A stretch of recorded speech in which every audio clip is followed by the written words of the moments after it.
Hola amigos, ¿cómo están? Qué gusto saludarles. Les saluda su amigo y coach Elías Ruiz. Es un placer para mí estar con ustedes en, en este webinar que hoy lo estoy grabando debido a que el webinar del día miércoles no se pudo grabar, lo estoy grabando para poder compartir lo que quisimos exponer el día miércoles y todos ustedes lo puedan tener. Bien, el tema era qué hacer frente a una crisis financiera. ¿Qué puedo yo hacer frente a una crisis financiera? Esa es la pregunta base por la cual nos vamos a mover en este webinar, que tiene una duración muy corta, pero vamos a trabajarlo lo más sencillamente posible para que podamos entendernos todos. ¿Qué hacer frente a una crisis financiera? ¿Qué hacer? Y esa es la gran pregunta. ¿Cuáles son las causas por las que se produce una crisis financiera? Es la primera pregunta. ¿Cuáles son las causas en las que nosotros podemos ver o podemos analizar por el cual se va a desarrollar una crisis financiera que a largo plazo nos va a afectar? Para empezar en esto hay que responder una pregunta. ¿Qué es una crisis financiera? Y hemos desarrollado 8 puntos en los cuales vamos a demostrar a breves rasgos cómo se hace una crisis financiera y qué es en 8 puntos bastante sencillos. Primero es la mala administración de los recursos, bien sea públicos o privados. Eso es algo básico, es la mala administración de recursos que nos produce a nosotros una crisis financiera. Segundo, el amor al dinero o el deseo excesivo por tener cosas. En este caso viene enlazado con la tercera, que es la codicia, la avaricia, la vanidad, el orgullo y muchas cosas, muchos factores emocionales que en realidad no son reales, son 100% emocionales, pero que nos limitan a tener cierto comportamiento dentro de un ciclo o algún análisis estadístico o algún negocio que estemos haciendo que nos envuelve a seguir en un mal camino administrativo. El cuarto es la ignorancia del público. ¿Qué es ignorar el público?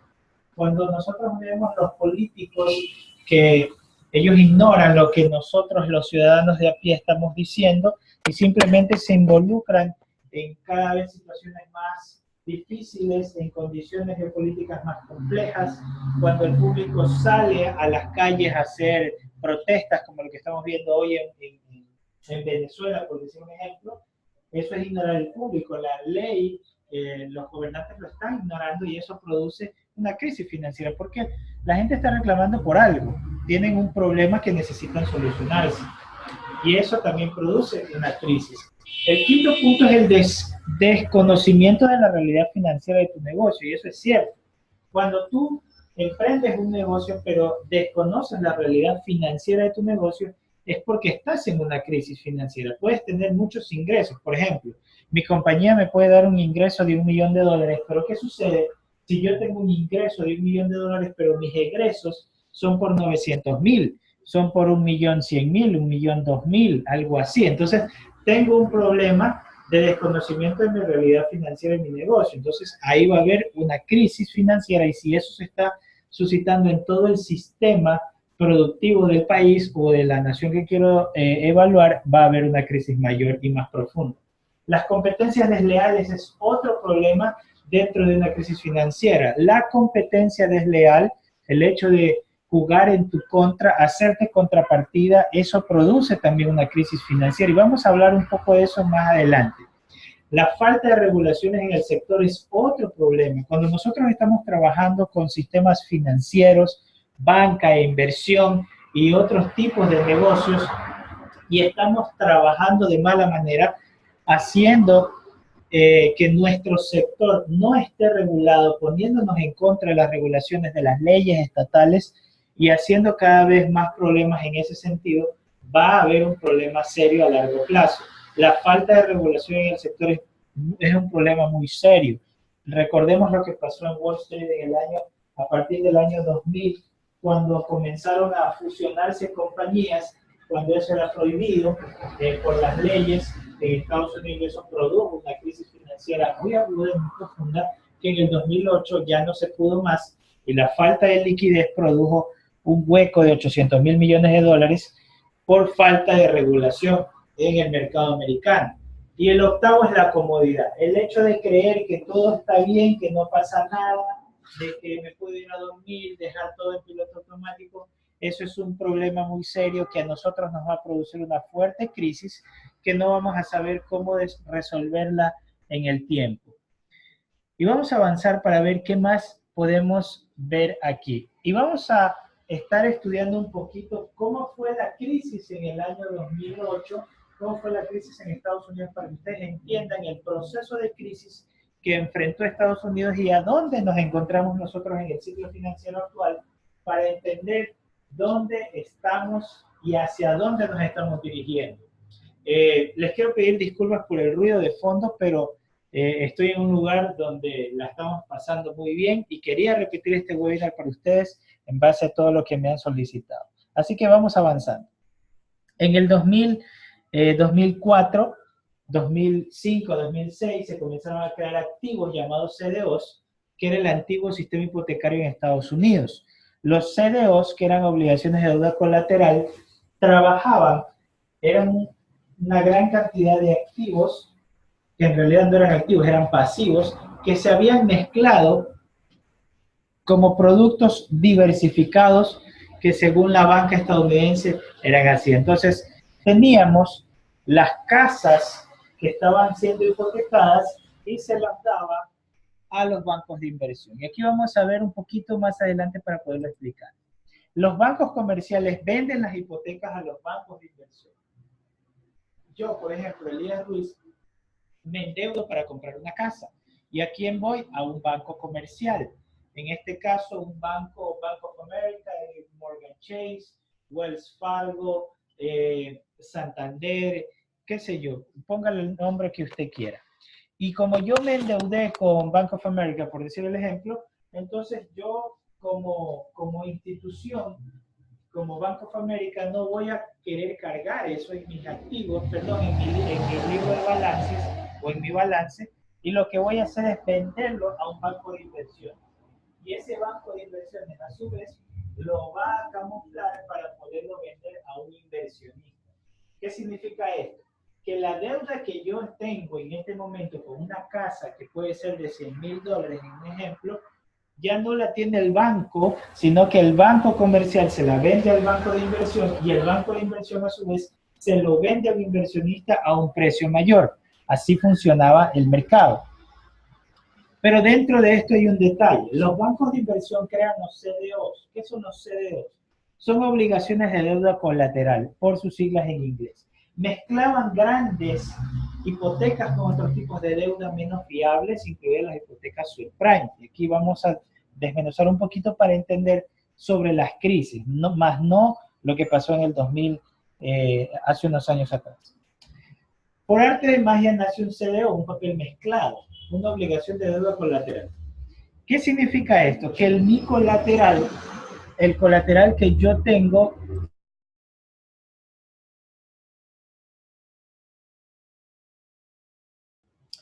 significa que el colateral que yo tengo va a tener un swap o un contrato que va a ir en contraparte a lo que yo estoy haciendo con un seguro o con un activo, que en este caso es el CDO. Por eso es un papel mezclado. El juego financiero.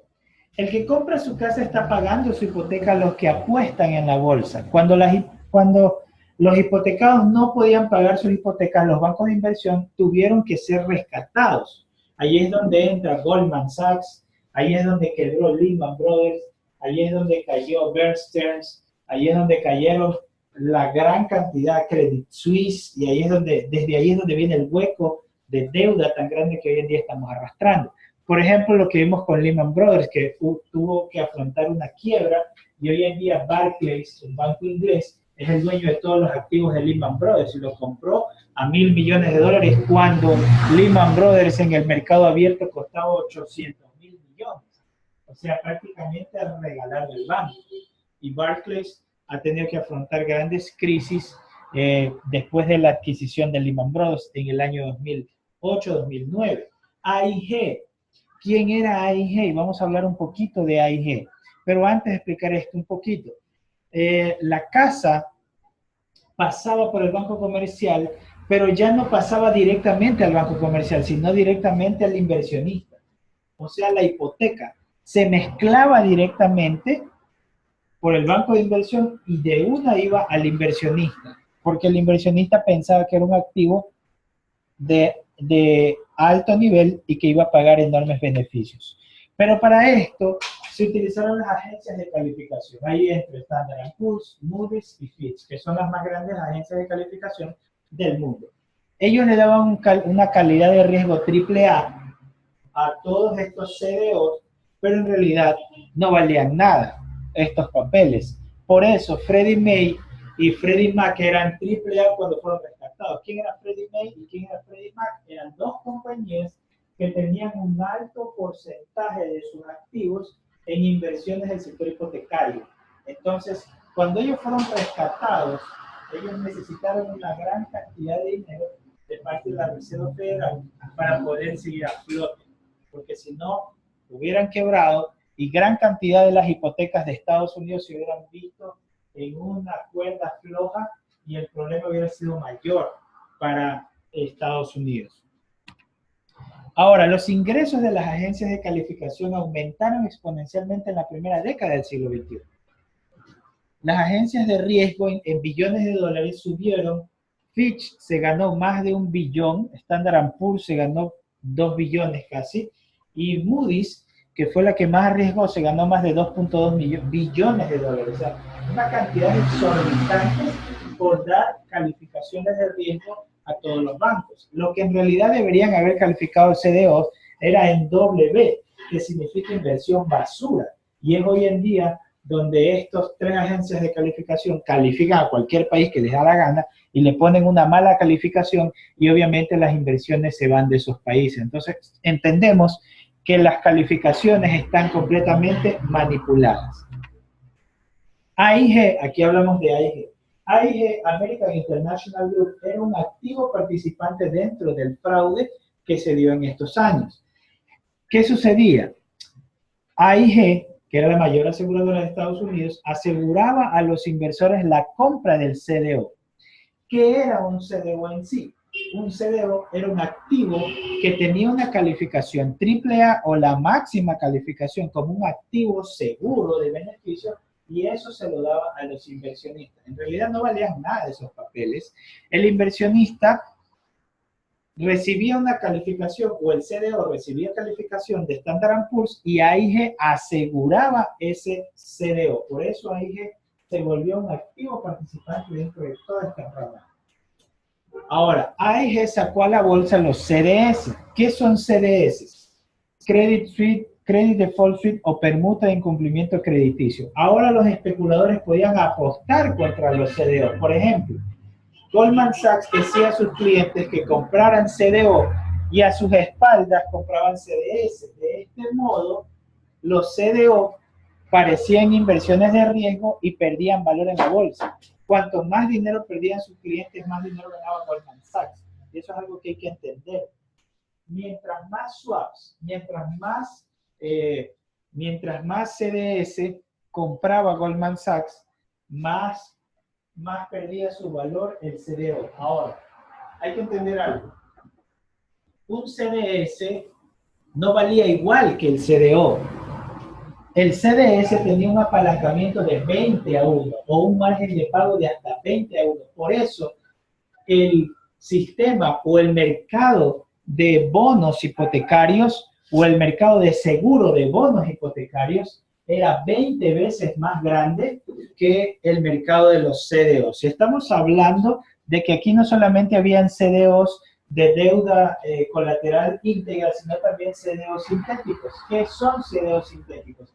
Hacer una permuta con la punta de cada CDO y subirlo al cuadrado. ¿Qué significaba eso? Aumentar el margen de riesgo de un CDO y triplicarlo el valor en el mercado para poderse ofertar 20 veces sobre su valor. Es una entramada financiera un poquito compleja que no voy a entrar en detalles en este momento. A pesar de no tener liquidez para garantizar la seguridad de los CDO, los directivos de AIG se embolsaban billones en bonos de productividad. ¿Qué significaba eso? Ellos decían, no, no hay problema, tenemos liquidez, pero en realidad no la tenían. La realidad, por eso hablamos de los puntos importantes al principio, para poder saber si hay una crisis necesitas conocer la realidad financiera de tu negocio. Y AIG no tenía el suficiente peso financiero para poder garantizar activos de alto riesgo como estos.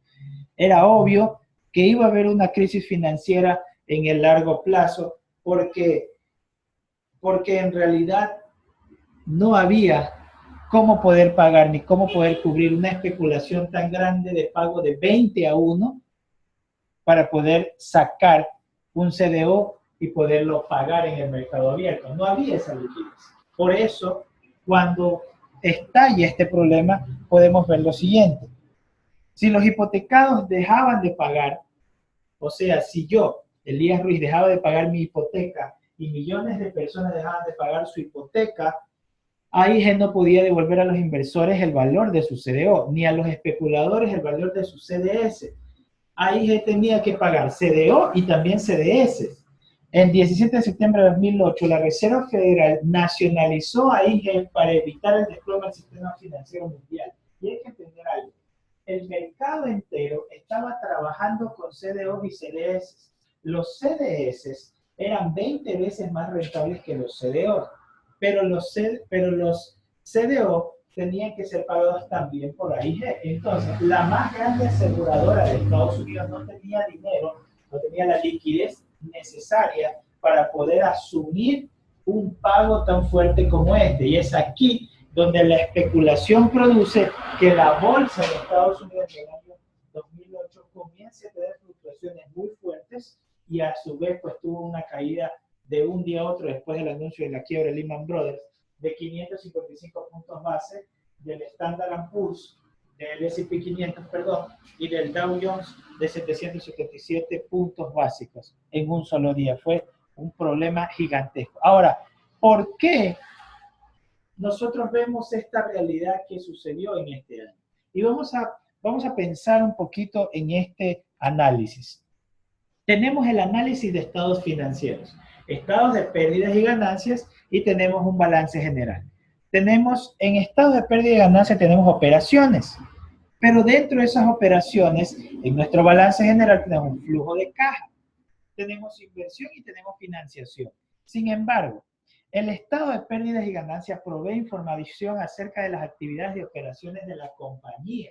Eso es lo que hace el estado de pérdidas y ganancias.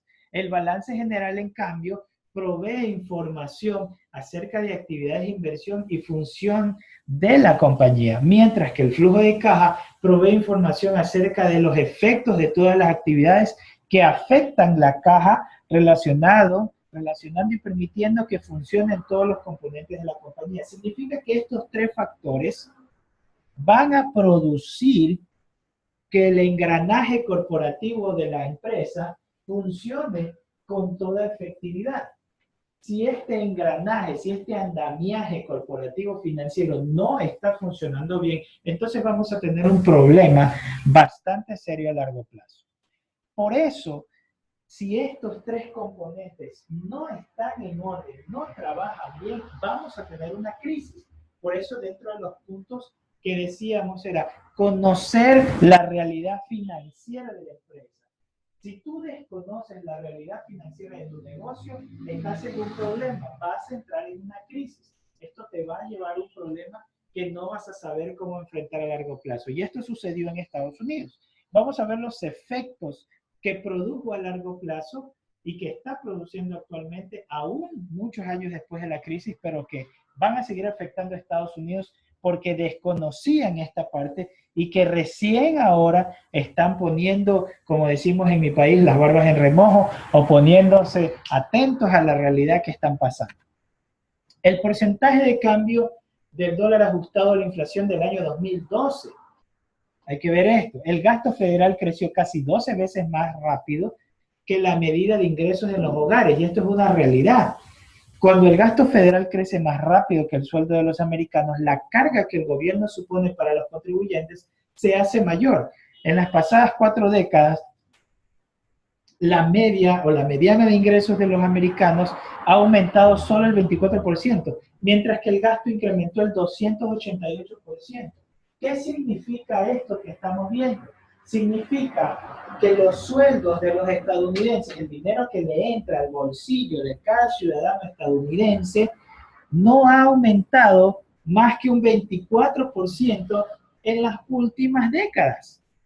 Pero el gasto del gobierno por mantener todo su andamiaje administrativo, financiero, militar, etcétera, etcétera, se ha aumentado en un 200%, lo que significa que el Producto Interno Bruto de Estados Unidos está fuertemente comprometido en este gasto desbaratado de todo lo que está sucediendo. Entonces vemos el gasto federal subiendo 287,5% de 926 mil millones en los años 70 a 3.6 billones en el año 2010.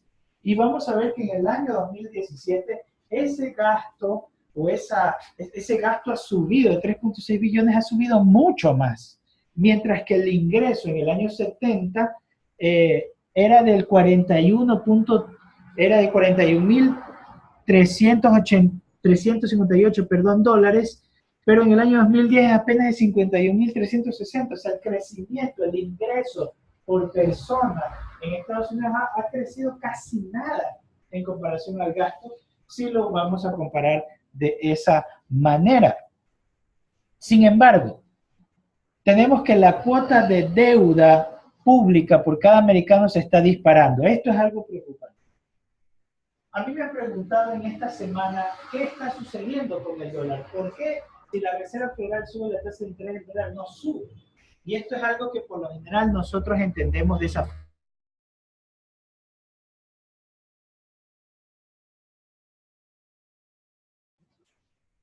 Entendemos que el precio del dólar sube porque la tasa de interés del Banco Central de la Federal Reserve sube. Sin embargo, no es necesariamente así. Si nosotros vemos la deuda en Estados Unidos, la deuda pública de cada americano se está disparando o está subiendo muchísimo. A medida que Washington siga gastando considerablemente más de lo que puede permitirse, cada americano tendrá que responder por crecimiento de niveles de deuda impresionantes. Si no contiene el gasto, la cantidad de deuda por ciudadano se dispara por las nubes, y esto es una realidad. Por eso es que cuando vimos hace unos días atrás en Jackson Hole, que hablaron el viernes pasado, si mal no recuerdo, que habló Janet Yellen y habló Mario Draghi en Jackson Hole, en Nueva York, Janet Yellen no dijo nada de reducir el balance de la Reserva Federal. Eso haría que el precio del dólar cambiara su tendencia drásticamente en el corto plazo y en el mediano plazo también. Quizás en el largo plazo ya no sea bajista, sino completamente alcista. Es probable que eso suceda. Cuando comience la Reserva Federal a disminuir su balance, ¿qué es disminuir el balance? Dejar de comprar activos basura o dejar de darle asistencia al sector financiero o al sector hipotecario para que no entre en una nueva crisis. Eso es importante. Entonces, el dólar ajustado a la inflación de 2012 o los dólares ajustados, entendemos que en el 2001 la deuda era por ciudadano de 14.534 dólares. En el 2012 era de 36.267.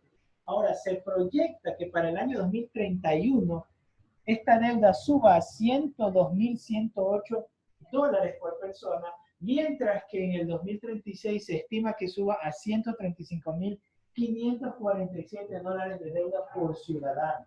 Y hay que entender algo. Todos los países del mundo tienen deuda externa. No hay un solo país en el mundo que no tenga deuda externa.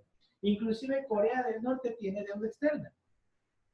Todos los países los tienen, bien sean con materias primas, con activos u obligaciones, con bonos, con papeles. Cuba tiene una deuda que no sabe cómo pagar y por eso está embargado. Rusia también tiene deuda, China tiene deuda, Alemania tiene deuda, España, Irlanda, Bolivia, Argentina, Ecuador, Colombia, Perú, etcétera. Todos los países tienen deudas. ¿Por qué? Porque a través de la deuda pueden financiarse. Y por eso se calcula que el porcentaje de deuda dividido para la cantidad de ciudadanos que hay en el país o registrados en el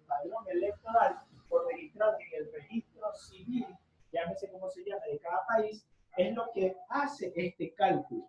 Si tenemos 100 millones de ciudadanos, dividimos la deuda por esos 100 millones y nos da un valor en dólares. Eso es lo que estamos haciendo acá. Ahora, la deuda pública a punto de dispararse, y eso es algo interesante que hay que ver en Estados Unidos en estos días. La deuda pública a punto de dispararse, el desbocado gasto de Medicare, Medicaid y el gasto social llevará la deuda federal a niveles insostenibles en las próximas décadas. Y esto es algo muy, pero muy cierto. Ahora, hay que entender algo. Medicare y Medicaid son parte del seguro social en Estados Unidos, parte también del Obamacare. El Obamacare en realidad lo que está haciendo en Estados Unidos es quebrar a las compañías de seguros. ¿Por qué? Porque lo que hace es una extrema regulación sobre el sector de la salud en la que no da luz verde para las nuevas inversiones.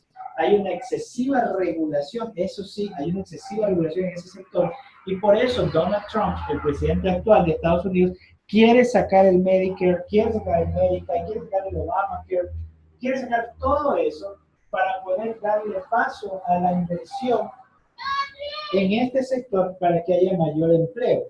Hoy estuvimos viendo los datos que creo que si mal me recuerdo, es el quinto mes consecutivo, sexto mes consecutivo, en el que Estados Unidos crea grandes cantidades de empleo y está rompiendo récords de creación de empleo. ¿Por qué se produce eso? Porque están eliminando una gran cantidad de leyes que en realidad no deben estar ahí. Y segundo, está ingresando mayor cantidad de capital del resto del mundo a Estados Unidos y esto está produciendo empleo. Está disminuyéndose la carga tributaria de algunos empresarios para que se pueda producir más con mano de obra estadounidense. Es una lógica dimensional. La deuda intergubernamental constituye una deuda nacional total. La deuda intergubernamental es la cantidad que el gobierno debe a programas o agencias concretas como el Fondo Fiduciario de Seguro Social. La deuda pública es el mayor importe para el mercado crediticio, y esto es cierto. Cuando hablamos del Fondo Fiduciario de Seguro Social, estamos hablando que este fondo trabaja en la bolsa y trata de ganar dinero en el mercado abierto para poder pagar los activos o pagar los pasivos que tiene arrastrando en su balance. Ahora, viendo el gráfico, los porcentajes según el PIB. En la Primera Guerra Mundial, que estamos hablando de los años 20, tenía una deuda de Estados Unidos de casi un 20%. Se dispara en la Gran Depresión para el año 29 y continúa por la Segunda Guerra Mundial, se dispara casi al 100%, pero el Producto Interno Bruto de Estados Unidos no era tan grande como lo es ahora, como está en ese tiempo. En 1946 es de 108.6%.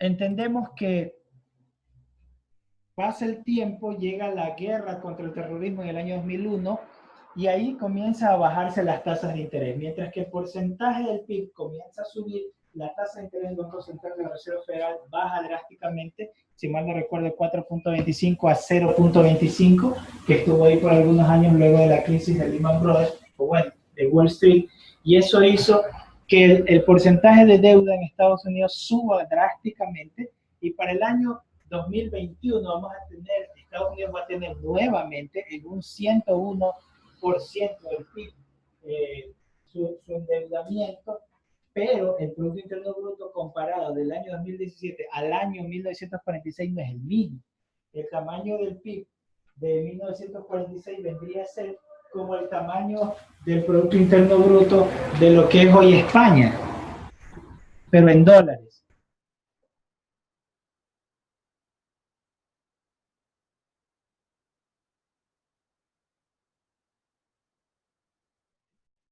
Pero hoy en día el Producto Interno Bruto de Estados Unidos es 100 veces mayor que eso. Entonces, obviamente, hay un problema administrativo bien fuerte. Los razonamientos de los inversionistas profesionales. Y a esta parte es donde quiero llegar con este pequeño resumen que estamos haciendo hoy. Primero, no entrar en pánico. Cuando nosotros veamos estos parámetros, creo que nos vamos a dar cuenta de que estamos en pánico. Primero, no entrar en pánico. ¿Por qué?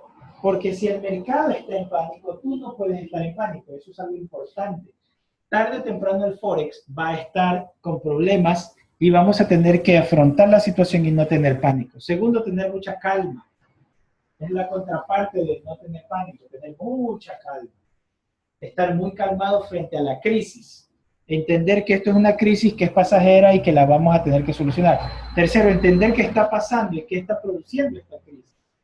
Esto es algo muy importante. Si tú no te informas, si tú no sabes lo que está sucediendo, no te importa, entonces vas a tener un problema bien serio. ¿Por qué? Porque están sucediendo cosas a tu alrededor, pero a ti no te interesa lo que está pasando a tu alrededor. Lo que significa que tu negocio tiene serios problemas administrativos, porque a ti no te interesa. El hecho de que tú estés desinformado del entorno de tu negocio, ahí es donde hay un gran problema. Entender lo que está sucediendo, lo que estás viviendo y qué está produciendo la crisis que actualmente estás pasando. Eso es básico.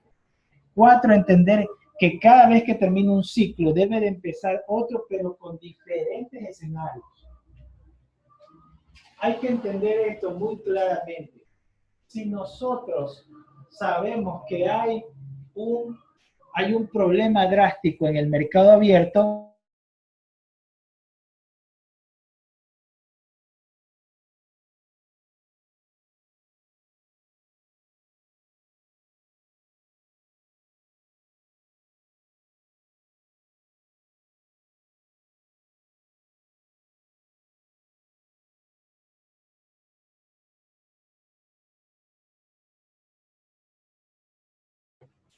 si no entendemos lo que estamos haciendo, entonces es muy probable que perdamos todo lo que hemos trabajado.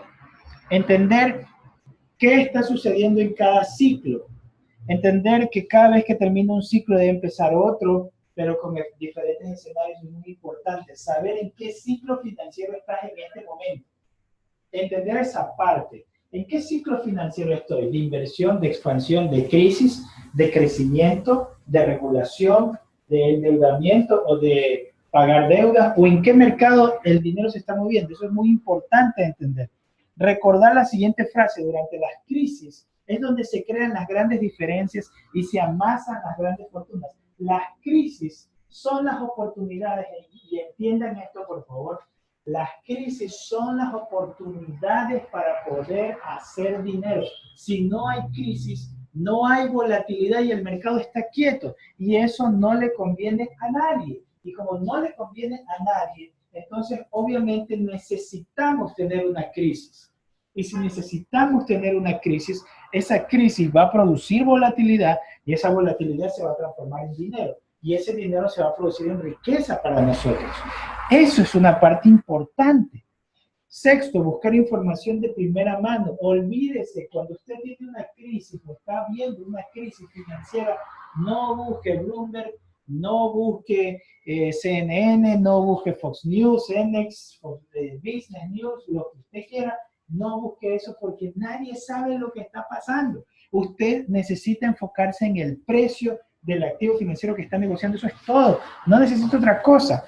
8, tener capital para invertir es clave. Esa parte es esencial. Le sugiero siempre cuide las líneas de crédito que usted tiene disponible. Cuando hay una crisis, lo mejor que usted puede hacer en ese momento es tener dinero y comprar con fuerza en la bolsa. ¿Por qué? Porque eso va a subir. Todo lo que sube tiene que caer. Y en la bolsa es lo mismo, pero al revés. Todo lo que cae tiene que subir. ¿Por qué? Porque la bolsa está diseñada para que suba, no para que baje. Son los factores de desacuerdo, desinformación, crisis financiera, mala administración, etcétera, que producen las crisis financieras. Y las crisis financieras son creadas. Eso es algo que hay que entender. Toda crisis financiera es creada por un grupo. un grupo financiero, por algún grupo de personas que no saben qué hacer, que necesitan dinero, que necesitan despejar la mesa, que quieren sacar a sus enemigos. El factor que sea, sin importar el que sea, tenemos que entender esta parte. Recordar el análisis fundamental sobre comprar durante el pánico y vender en las noticias. Eso es importantísimo. Si nosotros, por ejemplo, vemos hoy los datos que están sucediendo con el Reino Unido y los que está sucediendo en Europa, podemos entender que la tasa de interés del Banco Central de Inglés pronto va a cambiar, porque no puede seguir así por el resto de la vida. La libra británica tiene que volver a subir. El euro ahorita está subiendo. Entonces necesitan volver a la palestra global para tener un acuerdo. Y ese acuerdo va a producir riquezas, va a salir de la crisis en muchos países de Europa. Entonces, eso hay que entenderlo. El mercado se mueve por pánicos y codicias.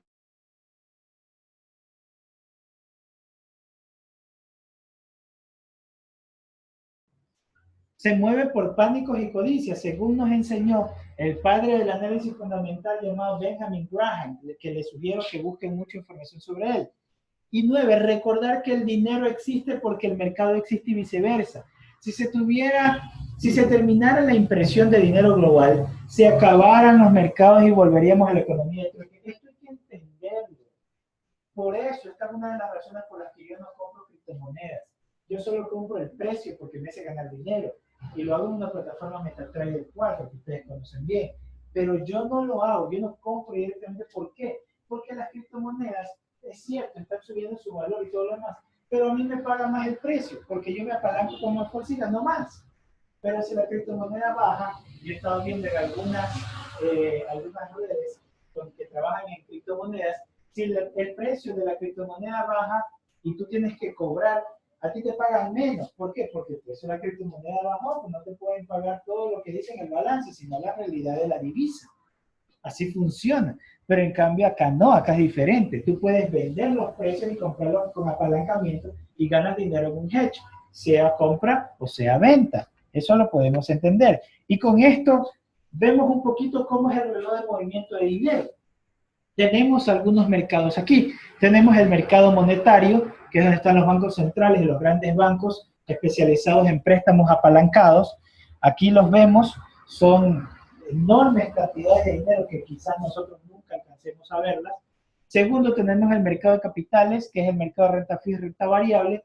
De la renta fija están las deudas soberanas y las deudas privadas, que es también parte del mercado de capitales de renta fija. Y tenemos la renta variable, que son las acciones, los fondos propios del sector privado, no 100%, porque ahora está un poco diversificado con renta fija. Ahora, entender esto. Estos dos mercados, el mercado de capitales está dividido en dos. Es uno solo, pero son dos en realidad. Pero funcionan a la par. Son dos mercados completamente distintos, pero son uno solo. Pero trabajan a su vez con el mercado monetario, no pueden trabajar sin él. Y tercero está el mercado internacional de divisas, el Forex Exchange Market, Forex and Exchange Market, el mercado internacional de las divisas o el mercado de intercambio de divisas. De ahí encontramos el mercado de productos derivados, futuros y opciones. Quiere decir que se derivan de los otros cuatro mercados, pero con mayor riesgo y mayores utilidades. Por ejemplo, tenemos opciones sobre divisas, futuros sobre índices financieros, CFDs, tenemos ETFs, tenemos algunos activos ahí, y a esto se le llamaría OTC, lo que es Forex y futuros y opciones, se llamaría OTC, lo que es por fuera de bolsa. Y aquí hay que entender muchísimo para ver el comportamiento que nos enfrenta el mercado. Ahora, para concluir, entendemos que la crisis se produce por varios factores. Si usted puede analizar en el proceso donde nos encontramos en este año 2017, el 1 de septiembre, ¿dónde estamos en nosotros? ¿A dónde el dinero se está moviendo? Se está moviendo a las tecnológicas, se está moviendo al sector de construcción, se está moviendo al sector automotriz, se está moviendo a la minería, se está moviendo a la ingeniería. ¿A dónde se está moviendo el dinero? Entender esa parte es lo que nos va a permitir a nosotros saber cómo crece y cómo se mueve el dinero en el mundo y qué hacer frente a una crisis. Yo les agradezco a todos ustedes por su atención. Muchas gracias por estar acá presentes, por darse tiempo para ver este video. Es un video educativo que les va a servir a todos ustedes. Les doy las gracias por haber estado por aquí. Se despide su amigo y compañero Elías Ruiz, su coach de Forex, para una próxima entrega. Que Dios me los bendiga a todos ustedes. Un abrazo fuerte a la distancia. Chao, chao.